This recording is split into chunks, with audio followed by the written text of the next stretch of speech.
Olá pessoal, tudo bem?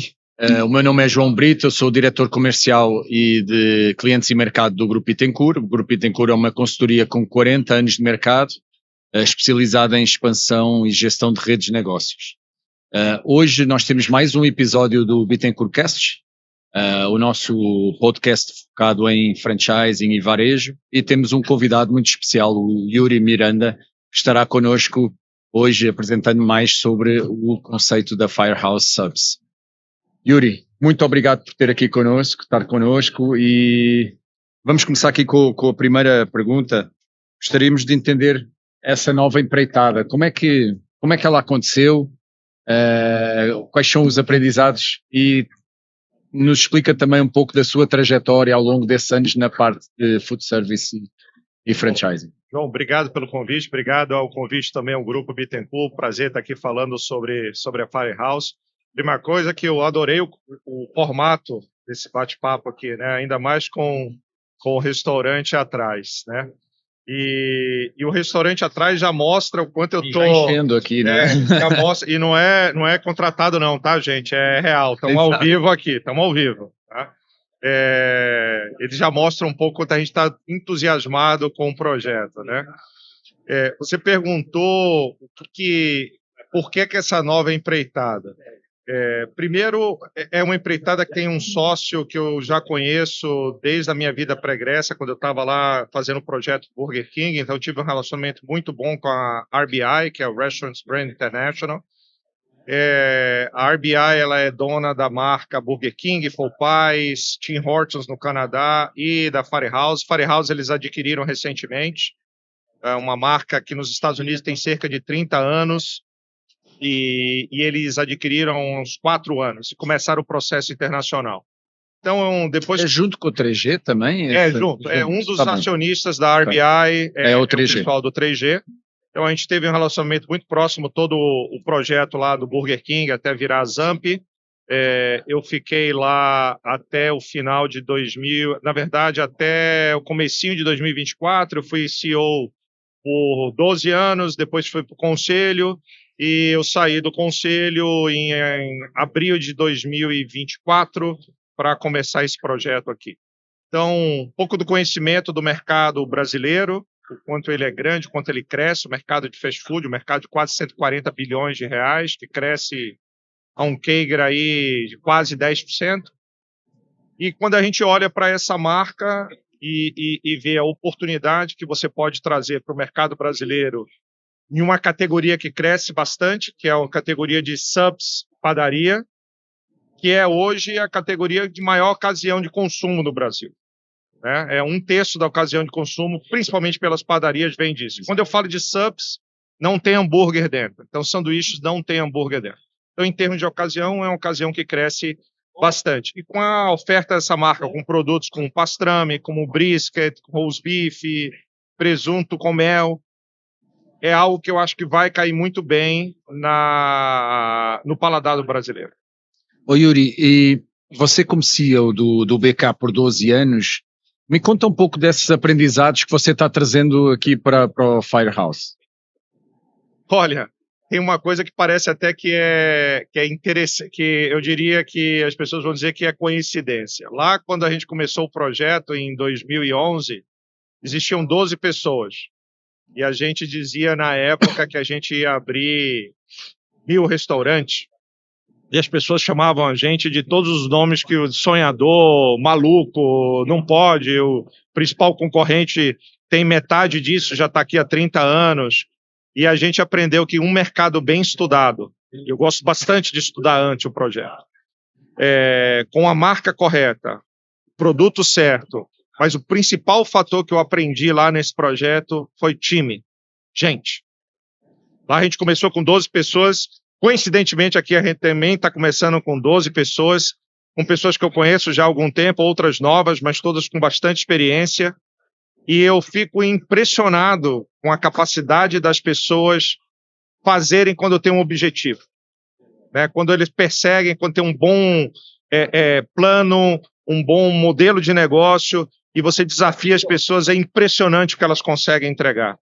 Então, uma das coisas que eu aprendi lá no Burger King é que você com um bom time, um bom modelo de negócio, eu diria que o time já é 90% da realização do negócio.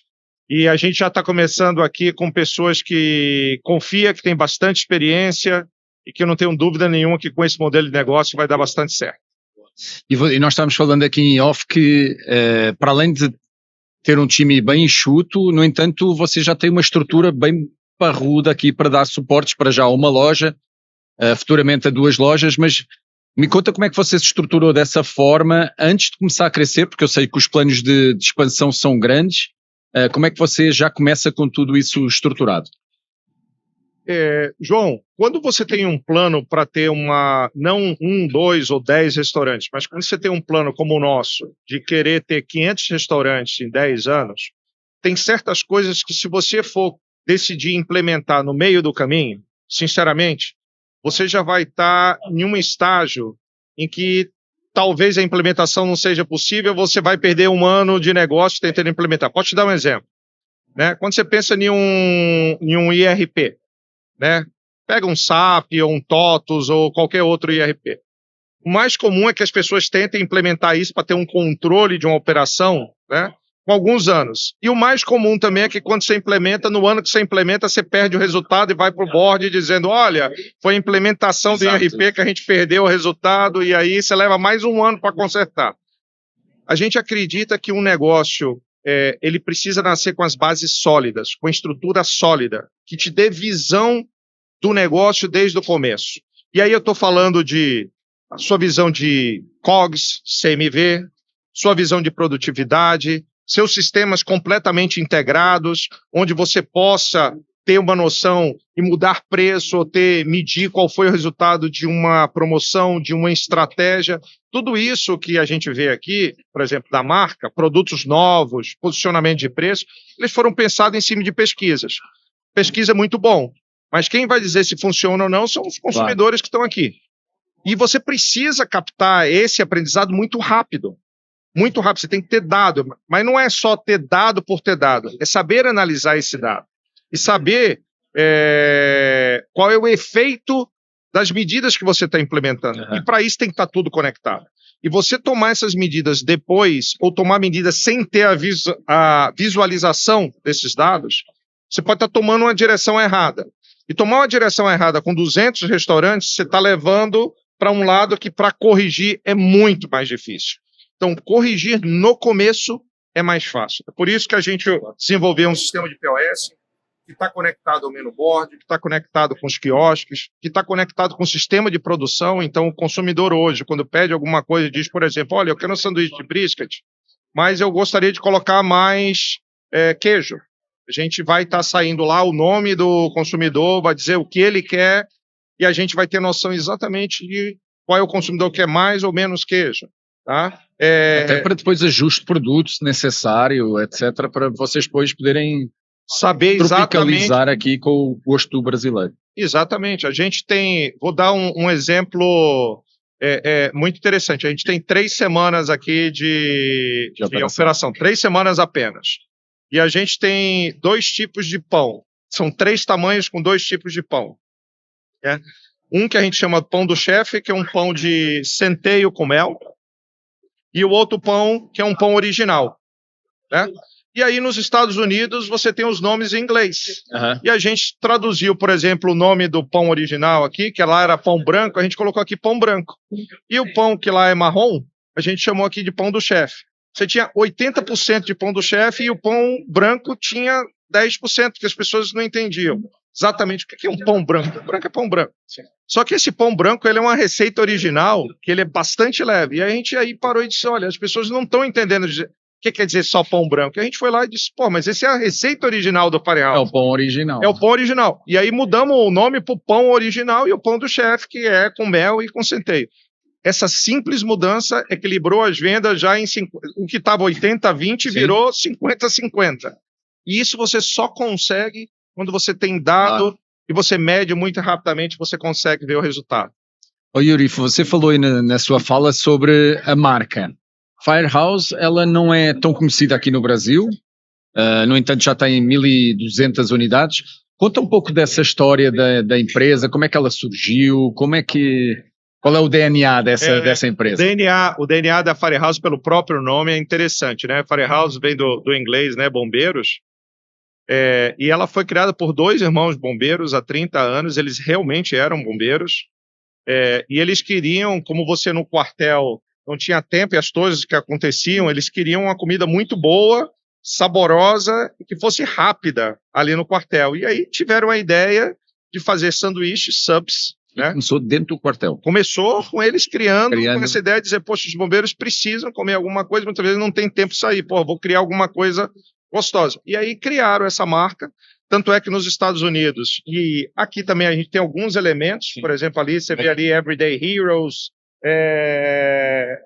a marca vermelha, Flavor is Our Mission, sempre associando, e ela se tornou nos Estados Unidos, uma coisa interessante, uma das principais doadoras para a causa de salvar vidas. A Firehouse nos Estados Unidos tem uma foundation, e isso é algo que a gente quer trazer para aqui também. A gente quer fazer essa associação. Então, em breve, a gente vai estar nos totens, você vai poder arredondar a tua compra, e a gente quer doar isso a causas que possam ajudar a salvar vidas também.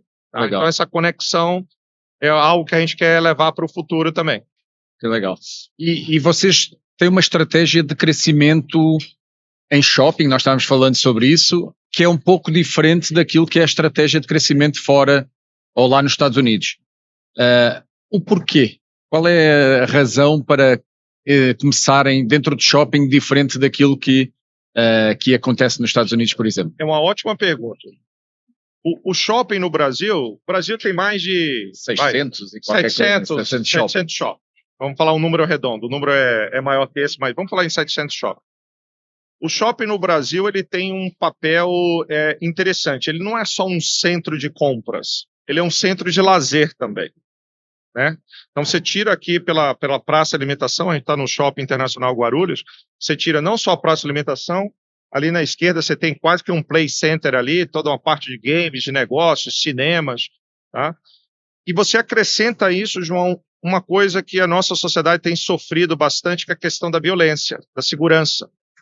Então o shopping hoje se tornou também um local seguro para você vir visitar, né? Então, você vê essa praça aqui, você tem gente, hoje, uma segunda-feira, que está bem cheio já. Que está vindo, ou trabalha, ou é lojista, ou está passeando, ou veio se divertir, e ela já está aqui na praça de alimentação, sabe que pode comer, e você pode apresentar a sua marca. Então, ela já está aqui para uma ocasião de consumo, tá? E está tendo acesso visual a uma marca que tem cores atrativas, que tem um menu board, ele é desenhado com mensagens para você poder atrair, que ela é completamente digital. Você começa a apresentar a sua marca às pessoas, para ela entender qual é o seu posicionamento de preço, quais são os seus produtos, como é que é o menu, como é que é o pedido, quais são as proteínas. E aí você vai... a palavra não é educando, mas você vai integrando o consumidor à sua marca. A partir do momento que ela se torna conhecida, e aqui você tem bastante gente, você pode ir para a rua, esse é o nosso pensamento, colocar um logo, e a pessoa quando estiver passando e ver o logo, é aquela marca que eu vi lá no shopping, então eu já sei qual é o posicionamento, já sei qual é o produto, e aí se torna mais uma questão de conveniência você parar e ter. Então, a marca que começa aqui, mas é uma marca que pode ter outros formatos, como você diz, nos Estados Unidos, por exemplo, a maioria delas são lojas de rua. Sim. A maioria é loja de rua. E vocês têm um plano de expansão agressivo? Como é que vocês definiram essa estratégia? Porquê aqui a primeira unidade e como é que vocês enxergam a estratégia de crescimento? Estávamos comentando também talvez uma subfranquia futuramente, mas me conta um pouco mais de como é que é essa estratégia de crescimento da Firehouse e porquê o Shopping Internacional de Guarulhos? Tá. Aqui tem algumas respostas ou algumas perguntas em uma. Então vamos começar pela questão do potencial. Sim, é um plano agressivo. Se você pensa em 500, se você pensa que os Estados Unidos têm 1.200 lojas, no mundo ela hoje tem 1.300 lojas. Sim. Se você pensar que a gente está se propondo a fazer no Brasil, né, quase que a metade do que os Estados Unidos têm, é um pouco também da experiência nossa com o tamanho do mercado brasileiro. Então eu comecei dizendo que esse é um mercado de fast food que tem cerca de 140 bilhões de reais de faturamento, sendo que se você for pensar só na área de sanduíches e padarias, tem alguma coisa próxima aqui de 40 bi, números redondos. É um mercado bastante grande. Quando você pensa no principal concorrente nosso, tá? Nosso principal concorrente tem 1.400, 1.300 restaurantes, né? Já chegou a ter mais de 2.000 restaurantes aqui. E para ele é o quarto maior mercado do mundo. O que mostra também o tamanho desse negócio. Tá? Você pensar em termos de padarias e sanduíches hoje, é a maior ocasião de consumo do brasileiro em alimentação fora do lar. Maior ocasião, é 1/3 das ocasiões de consumo vem disso. Né? Então, é um mercado muito potencial. Você junta isso ao tamanho do mercado, com a experiência do time, né? Com a oferta que a gente acredita que a gente consegue capturar e criar essa categoria, porque a gente acha que... Outra pergunta, você acha que vai ter só espaço para 2 competidores? Não, acho que vai ter espaço para mais. A gente vai acabar Você está criando uma categoria aqui. Uma nova categoria. Vai dar acesso, talvez pela primeira vez, a muita gente provar um sanduíche de brisket. Sim. Um sanduíche de pastrame. Isso, a nossa oferta, a gente quer ser competitivo. E é um preço competitivo. A gente quer um preço competitivo e dentro de uma oferta de fast food. Costumo dizer muito, o que é fast food? Né? Fast food, para mim, o nome está dizendo fast food. É fast, é rápido, mas o primeiro ponto é food para mim. Quem disse que por ser food não tem que ser boa a comida? Tá? Tem que ser muito boa. Por isso, para a gente, o que a gente entende é que a categoria ele tem que ser líder de sabor na categoria. E tem que ter as características do fast food, que são conveniência, atratividade, competitividade, rapidez. Você traz isso junto de uma marca, e aí a gente acha que o potencial, na minha opinião, o potencial é maior do que 500 restaurantes. E para essa expansão, provavelmente diferentes formatos. Vocês têm... conheço bem o mercado americano, que quando quer entrar no mercado brasileiro, vem com formato específico, é bem rigoroso, bem ali cartesiano em termos daquilo que pode ser replicado. Mas existe o objetivo ou a possibilidade, eles dão essa abertura para pensar em outros formatos? Tem. Esse é outro ponto interessante do projeto. E essa parceria com a RBI, ela, para mim, ela é fundamental nisso, porque tem uma confiança mútua aí de adaptação. Ou seja, você tem uma marca que é internacional, mas ao mesmo tempo é uma marca internacional que ele entende que para capturar um potencial ainda mais nessa velocidade do mercado nacional, você precisa de alguns componentes. Né? Então, primeiro componente, se você for olhar a maioria das lojas nos Estados Unidos, elas são, como você comentou, lojas de rua e em um formato muito maior. Essa aqui é uma loja que tem 52 metros quadrados. Então, a gente conseguiu desenvolver um layout para que a gente conseguisse entrar no shopping, né? Praça de alimentação. Na praça de alimentação. E se você for olhar, uma frente que é uma frente padrão na maioria dos shoppings. Tá? O que permite que a gente também, na negociação com o shopping, seja mais fácil encaixar o formato daí. Segundo ponto que a gente discutiu com a RBI foi a gente quer manter os produtos, mas como essas proteínas lá fora, tá? Se eu fosse importar, algumas são até proibidas por lei e outras seriam um custo de impacto com importação muito alto. A mesma coisa para os equipamentos. Claro. Se você for importar, a maioria dos equipamentos seriam muito caros. Então a gente disse, para a gente ser competitivo e conseguir colocar não só o CAPEX dentro de um número que seja atrativo para o investimento, como ter um custo de mercadoria vendida que nos permita ser competitivos no preço final ao consumidor, eu preciso nacionalizar tudo isso. Então, pra você ter uma ideia, a marca mandou para cá um chefe que visitou um chefe que é responsável pela curadoria da marca no mundo inteiro. Ele mora na Suíça. Ele veio para cá no último ano, provavelmente juntando o último ano e esse ano, mais de 10 vezes para o Brasil, para desenvolver os produtos com fornecedores locais e essa produção me permitir ter um preço competitivo. Então, esse é um exemplo. A outra coisa que você comentou a gente começa com operação própria, mas com o tempo a gente quer sim ter uma operação franqueada, porque a gente acha que isso nos ajuda também a conquistar o mercado brasileiro. Tá? Então são pequenos exemplos de uma marca que ela é global, que mantém o fundamento e a estrutura da marca. Tá? Por exemplo, o brisket, a matéria-prima é brasileira, mas toda a receita de como ele é feito, como ele é maturado, quais são os ingredientes, ela segue a uma orientação global de sabor. Sim. E vocês podem crescer em formatos, por exemplo, em estações de metrô, com quiosques menores, ou um drive-thru, uma operação maior, ou inline dentro do shopping. Então, existe essa possibilidade, não é? Eu diria Esse que aqui, para já, é o primeiro. esse é um formato, inclusive, mais escalável do que marcas de fast food maiores. Tá? Sim. Então, você consegue colocar uma loja em 50 metros quadrados, mas, ao mesmo tempo, com o crescimento do conhecimento de marca, você pode fazer um drive-thru, como existe nos Estados Unidos, ou você pode colocar um formato desse tamanho, até um pouco menor, em uma estação de metrô, em uma universidade. Esse é um negócio que funciona muito bem com delivery, ele viaja muito bem com delivery.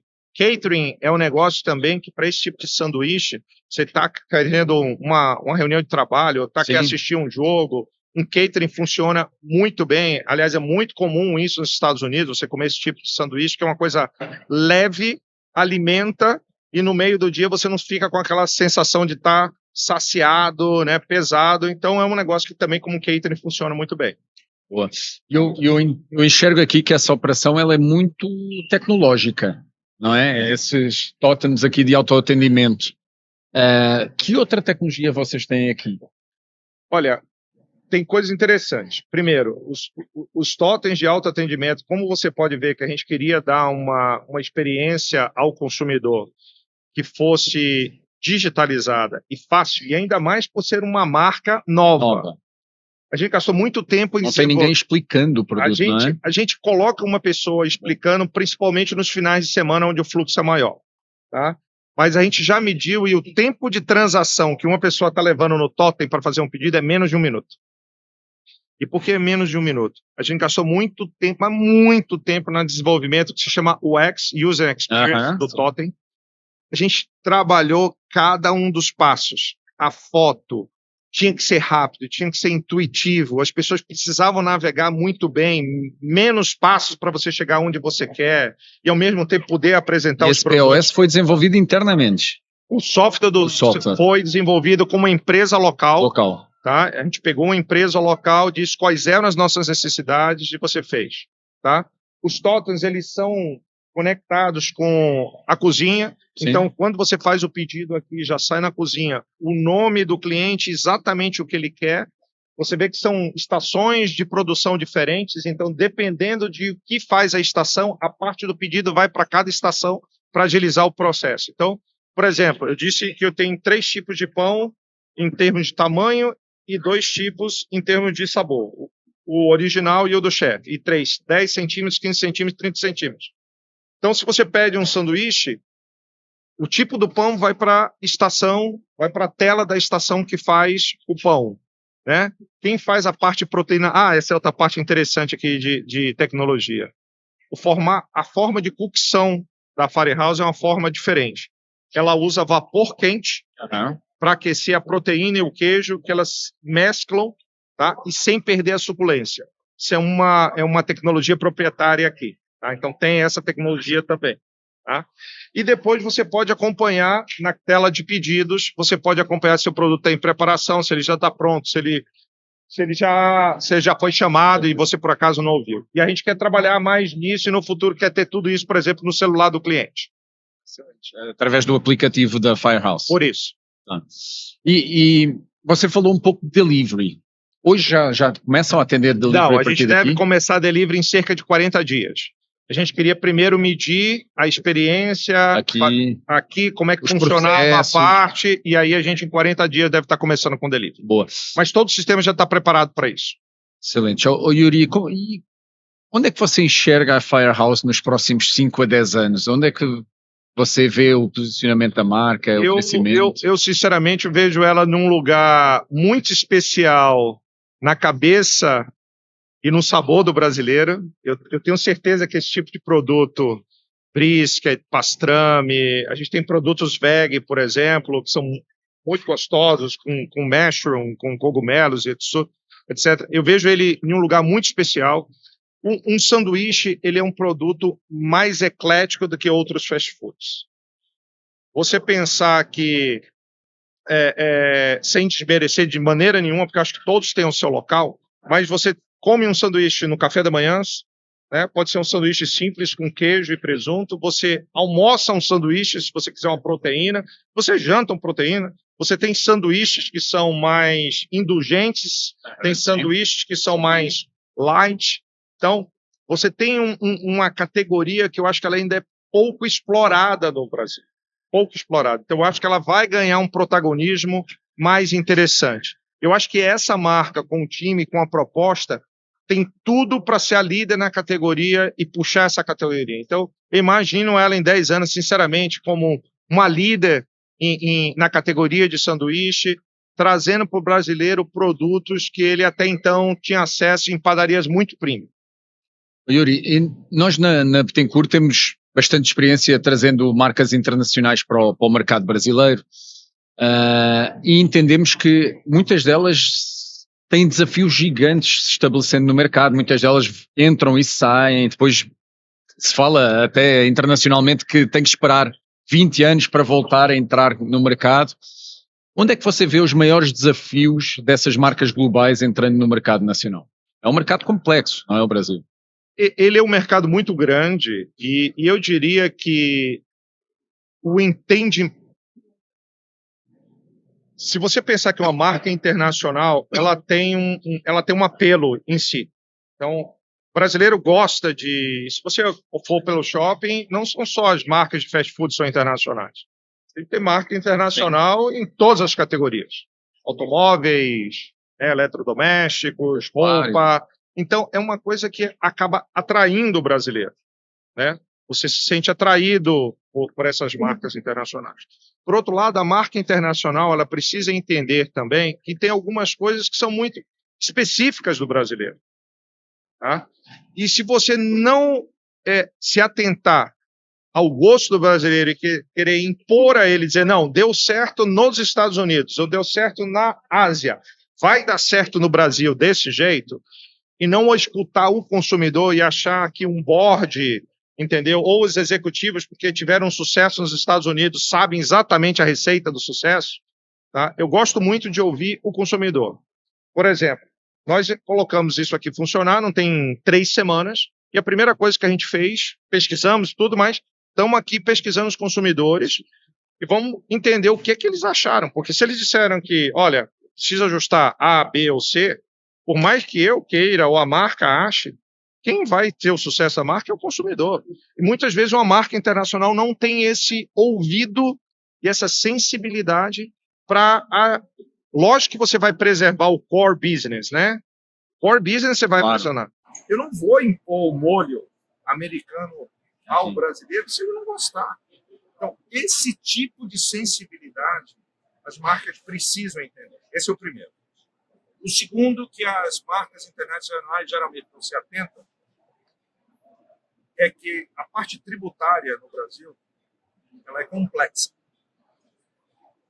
Geralmente... Acho que eles nem conhecem, não é? Aí você traz um sistema operacional, né, um POS, que está acostumado a lidar com um imposto, geralmente o VAT, que é o ICMS nos Estados Unidos. Né? Aí você chega aqui, você tem instituição tributária, você tem PIS, você tem COFINS. Os sistemas não são capazes de lidar isso. E os donos da marca geralmente não conseguem entender essa complexidade que você tem, inclusive, que planejar de onde você traz o produto, aonde ele é produzido, qual é a carga tributária, porque se você não tiver uma noção completa disso, é a diferença entre lucro e prejuízo. E ainda mais quando você tem um plano de ser uma empresa que faz tudo certo, tudo absolutamente certo, sem atalhos, você realmente precisa conhecer, para daqui a pouco não estar fazendo alguma coisa errada e ter uma multa tributária gigantesca. O planejamento tributário é outra coisa impressionante do Brasil. Terceiro fator, a gente já comentou, o impacto que é trazer as coisas de fora para implementar aqui. Quando você vai nos Estados Unidos, por exemplo, você tem equipamento para quase tudo. É muito barato. Você tem um equipamento para colocar produto em vácuo, você tem um equipamento para contar, você tem um equipamento... Tudo é mecanizado. Por quê? Porque o valor da mão de obra lá, comparado com o valor do equipamento, o valor da mão de obra é muito caro. Tá? No Brasil, você importar esse equipamento, tem muitas coisas que não vale a pena. Ou você custo é altíssimo. Exatamente. Então, você precisa equilibrar uma coisa. E a tua marca entender que há esse desequilíbrio, tá, é importante. Então, muitas marcas chegam querendo trazer a receita que deu certo nos Estados Unidos e na Europa, pum, implementa no Brasil. Como eu acho que não vai ser a mesma receita que vai funcionar na Ásia. Tem muita marca aprendendo que na Ásia é uma receita um pouco diferente do que é na Europa, na América do Sul, na América do Norte. Sim. Yuri, e para irmos terminando aqui, nós sempre gostamos de um conselho, que você possa dar um conselho aos nossos ouvintes que estão querendo, talvez, implantar um novo modelo ou implantar um novo negócio.